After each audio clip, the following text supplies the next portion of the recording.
नमस्ते बच्चों, विज्ञान के सेशन में आप लोगों का स्वागत है। कार्य तथा ऊर्जा, ये हमारा चैप्टर चल रहा है और आज जो हमारा टॉपिक है वो है कार्य करने की दर पर।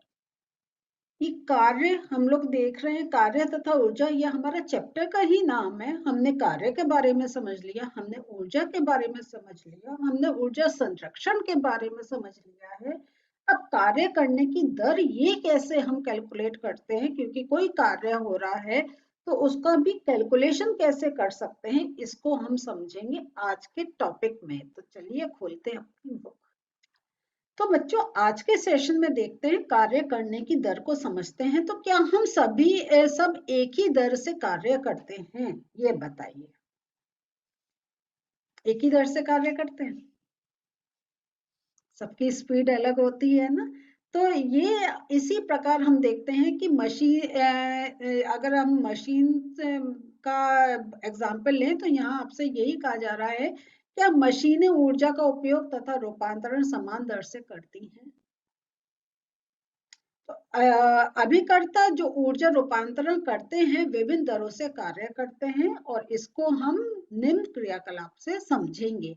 तो यहाँ देखें तो हर किसी का अपना एक होता है। अगर मशीन भी देखें, हर मशीन ये नहीं है सेम स्पीड से सेम एनर्जी से चल रही है, हर में हमें थोड़ा डिफरेंस देखने को मिलता है। तो यहाँ आपसे यही बात को समझा रहे हैं कि अगर दो बच्चे हैं ए और बी, ठीक है, और ये मान लीजिए कि दोनों का द्रव्यमान समान है, दोनों रस्सों पर अलग अलग चढ़ना प्रारंभ करते हैं। एक है जो ये जो अगर हम इसका जब वो एक ऊंचाई का देखते हैं तो दोनों 8 मीटर की ऊंचाई तक पहुंचते हैं। मान लीजिए इस कार्य को करने में एक को 15 सेकंड लेता है और दूसरा 20 सेकंड लेता है, ठीक है। तो इसमें अब हमें पता चलता है प्रत्येक बच्चे द्वारा किया गया कार्य कितना है। तब एक है दोनों का द्रव्यमान सेम है, दोनों सेम हाइट पर चढ़े हैं, लेकिन एक ने एक समय लिया, दूसरे ने दूसरा समय लिया है। तो इससे हम देखते हैं कि कार्य तो समान है, लेकिन ए ने कार्य करने के लिए बी की अपेक्षा कम समय लिया। तो किस बच्चे ने दिए हुए समय मान लीजिए 1 सेकंड में अधिक कार्य किया होगा। तो यहाँ देख रहे हैं कि एक 15 सेकंड, एक 20 सेकंड, जरा सा ही डिफरेंस है, लेकिन इसका अर्थ है कि एक ने कुछ अधिक कार्य करा है जिससे वो थोड़ा सा कम समय में उस ऊंचाई पर पहुंच गया। तो यह अगर इस चीज को हम दूसरे वे में समझें तो यहाँ हम ये देखते हैं कि जो हम कार्य की बात कर रहे हैं तो डिस्प्लेसमेंट से भी रिलेटेड है। तो हो सकता है कि उसके अंदर उसके हाथ लंबे हों, उसकी हाइट द्रव्यमान सेम है लेकिन उसकी हाइट ज्यादा हो, उसका डिस्प्लेसमेंट ज्यादा हुआ हो, तो उसके कार्य करने की क्षमता में भी एक डिफरेंस देखने को मिला। तो यही आपको समझा रहे हैं कि जो हमारा आज का टॉपिक है कि कार्य करने की दर। तो इसको अब आगे देखते हैं कि एक शक्तिशाली व्यक्ति किसी दिए हुए कार्य को अपेक्षाकृत कम समय में पूरा कर सकता है। और ऐसी ही चाहे हम वाहन का लें, हम जैसे मशीन्स का लें, कुछ करें जिनमें एक अधिक शक्ति होगी, वो कार्य को थोड़ा अधिक जल्दी कर पाएंगे। एक इसका सिंपल एग्जांपल ले लीजिए, हम मिक्सर्स लेते हैं तो हम उसको देखते हैं कितने हॉर्स पावर के हैं, कैसे वो होता है, उनका एक कितनी स्पीड से चलते हैं। तो वही जो ज्यादा स्पीड से, मिक्सर का शेप सेम है, ब्लेड सेम है, लेकिन जो उसकी घूमने की शक्ति है, जिसकी जल्दी होगी, जिसकी कार्य क्षमता वो इंक्रीज हो जाएगी, जिसकी थोड़ी स्लो होगी उसकी स्लो हो जाएगी। इवन उसके ब्लेड्स पर भी डिपेंड करता है कि अगर उसके ब्लेड शार्प है तो इसका मतलब है वो ज्यादा जल्दी कट कर पाएगा, जिसके ब्लेड शार्प नहीं है वो थोड़ा सा टाइम लेके कट करेगा। तो यहाँ हम देखते हैं कि ये आपको विभिन्न उदाहरण दे रखे हैं कि अगर हम अधिक शक्तिशाली वाहन कम शक्तिशाली वाहन की अपेक्षा हमें किस यात्रा को कम समय में पूरी करवाएगा। एक हम कहीं साइकिल से जा रहे हैं, एक हम ट्रेन से जा रहे हैं, एक हम एरोप्लेन से जा रहे हैं। तो क्या है, तो उनके एरोप्लेन में साइकिल से बहुत ज्यादा अधिक शक्ति है तो वो जल्दी कार्य कर लेगा साइकिल के कंपैरिजन में। तो ये एक है कि शक्ति किए गए कार्य की गति को मापती है। तो अगर हम शक्ति की बात करें तो कोई कार्य की गति कितना समय लिया उस कार्य को करने के लिए, वो हम उसको शक्ति कहते हैं कि कितनी शीघ्रता या देर से कोई कार्य किया गया। तो शक्ति की अगर हम परिभाषा करें तो कार्य करने की दर या ऊर्जा रूपांतरण की दर को शक्ति कहते हैं। तो ये आ गया आपका शक्ति का परिभाषा। तो ये भी आप मार्क कर लीजिएगा, बहुत इंपॉर्टेंट है और बहुत पूछी भी जाती है। तो इसको कहते हैं पार। पी से हम इसको डिनोट करते हैं कि कार्य करने की दर या ऊर्जा रूपांतरण की दर को हम शक्ति कहते हैं। और इसको हम जो है शक्ति इज इक्वल टू कार्य अपॉन समय, ये इसका फॉर्मूला होता है। तो कार्य को हम W से करते हैं और समय T से डिनोट करते हैं। तो कोई कार्य कितने समय में करा गया है तो वो हमें बताता है किसी चीज की पार के बारे में। और शक्ति का जो मात्रक होता है वो वॉट होता है और इसको हम W से डिनोट करते हैं। और ये जो वॉट हमने रखा है, ये जेम्स वॉट जो हम बहुत बड़े एक साइंटिस्ट हुए उनके सम्मान में रखा गया है। और यहाँ पे जैसे हमने जूल की परिभाषा देखी थी, ऐसे ही हम वॉट की देखते हैं कि एक वॉट उस अभिकर्ता एजेंट की शक्ति है जो 1 सेकंड में 1 जूल कार्य करता है।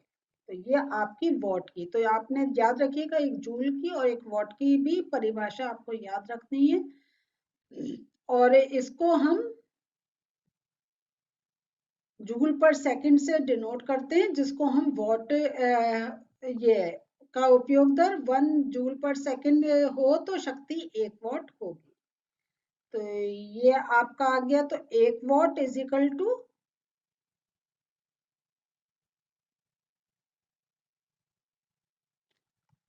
1 जूल पर सेकंड।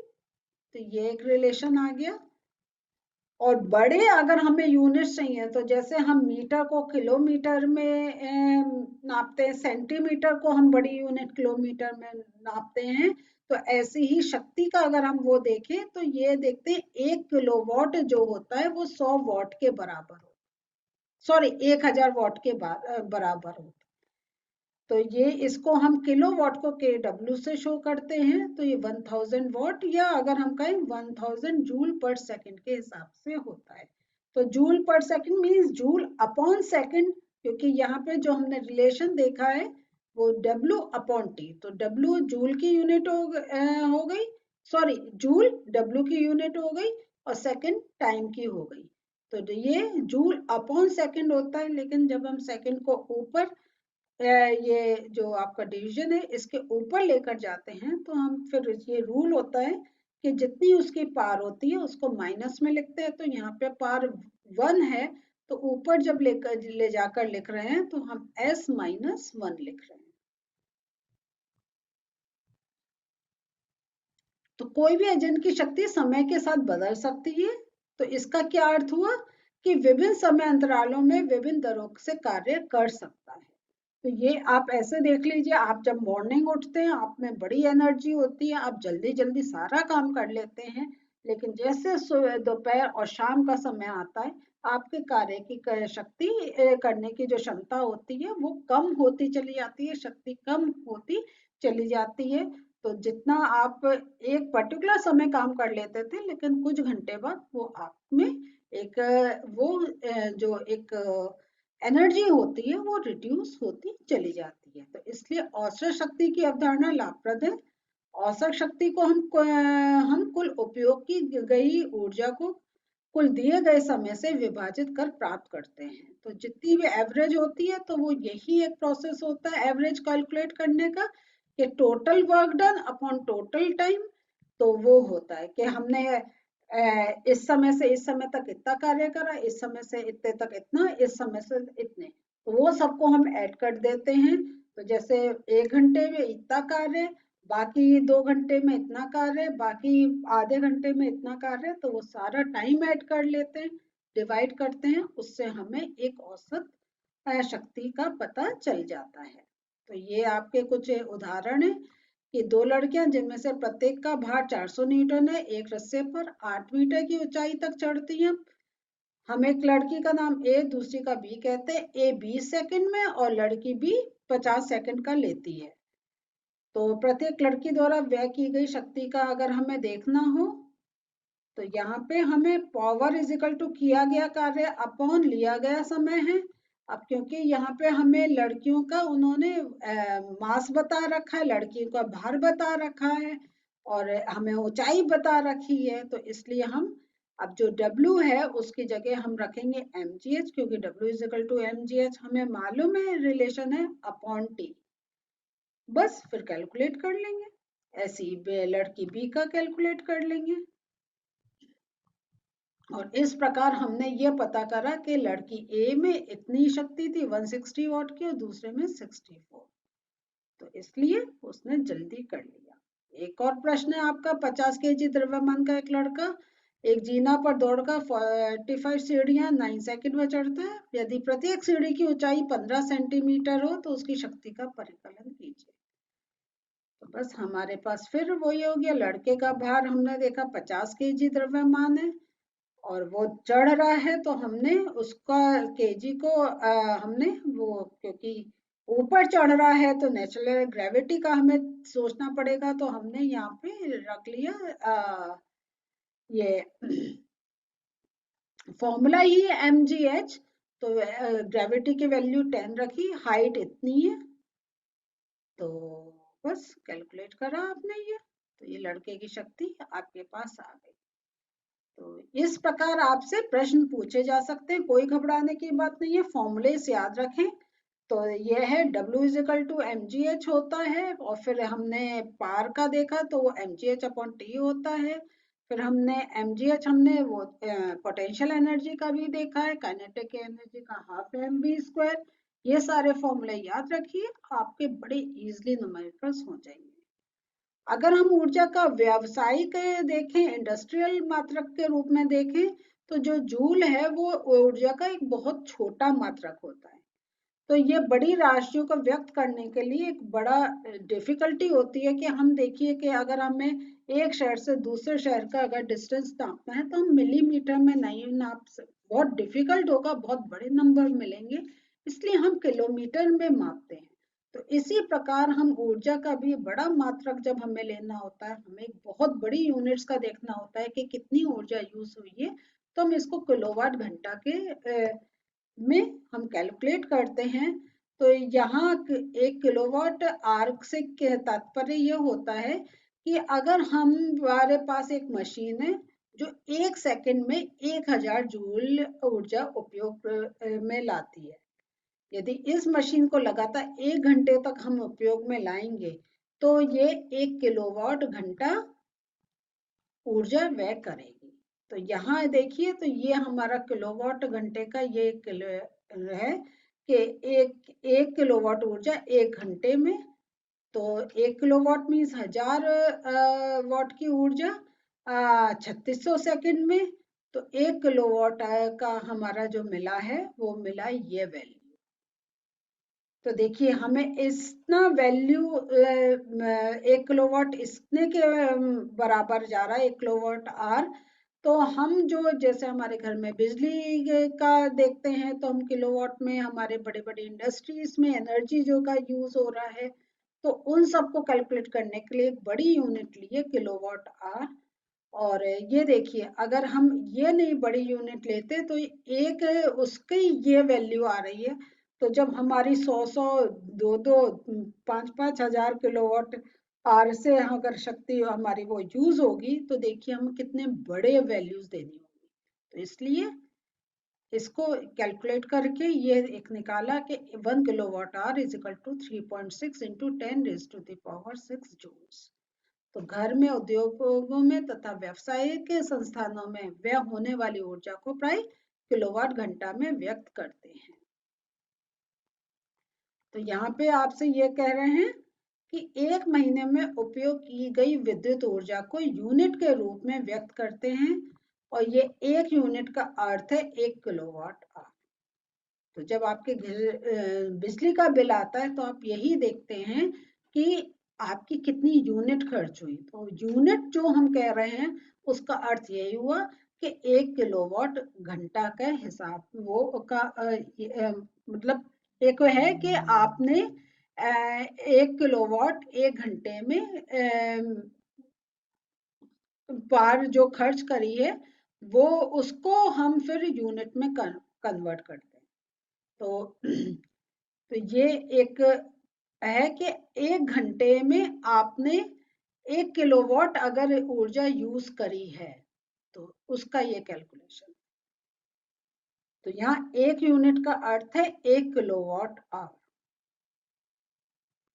तो अगर आपने 1 यूनिट खर्च करी है तो इसका अर्थ है कि आपने इतनी जूल ऊर्जा खर्च करी है 1 घंटे में। ये आप सिंपल ऐसे देख लीजिए कि 1 यूनिट का अर्थ है 1 किलोवाट आवर। तो 1 किलोवाट बराबर हो गया 3.6 इंटू 10⁻⁶ जूल।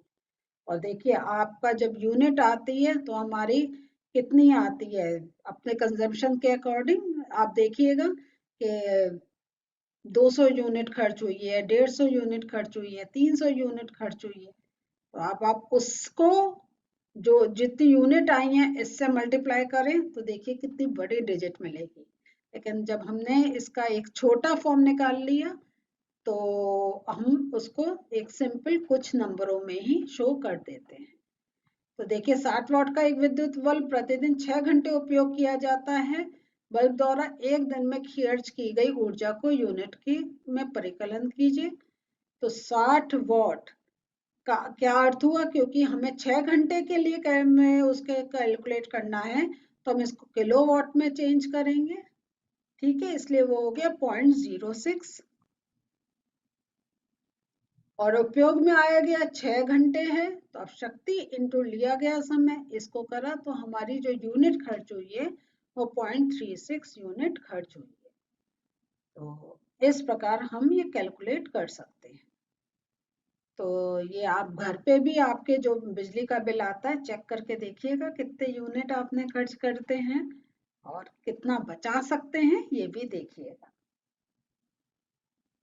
तो शक्ति की बात कर रहे हैं, कार्य करने की दर को शक्ति कहते हैं अथवा ऊर्जा रूपांतरण की दर को शक्ति कहते हैं। शक्ति किया गया कार्य अपॉन समय P is equal to W upon T।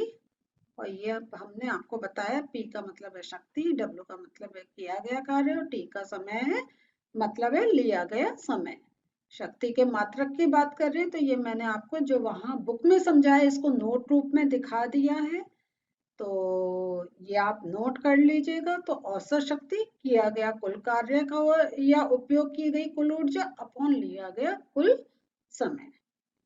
बड़ा मात्रक जो होता है वो किलोवाट होता है। और ये देखिए ये पूरा एक लाइन में दे दिया, ये आप नोट कर सकते हैं। 1 किलोवाट इज इक्वल टू 1000 वाट या 1000 जूल पर सेकेंड। व्यावसायिक मात्रक ऊर्जा की बड़ी राशियों को व्यक्त करने के लिए हम ऊर्जा के बड़े मात्रक किलोवाट घंटा का उपयोग करते हैं। और किलोवाट घंटा जो ऊर्जा की वह मात्रा है जो 1 किलोवाट के किसी स्रोत के को 1 घंटे उपयोग करने में व्यय होगी। तो ये देखिए ये पूरा एक आपको कैलकुलेशन दिखा दिया है, याद रखिएगा। और कभी अगर इसको भूल जाए तो आप इतना तो याद है ना 1 किलोवाट घंटा, तो 1 किलोवाट इंटू 1 आवर। 1 किलोवाट आप जानते हैं 1000 वाट के बराबर है। घंटा को हमें सेकंड में चेंज करना होगा तो हमने 3600 कर दिया बस।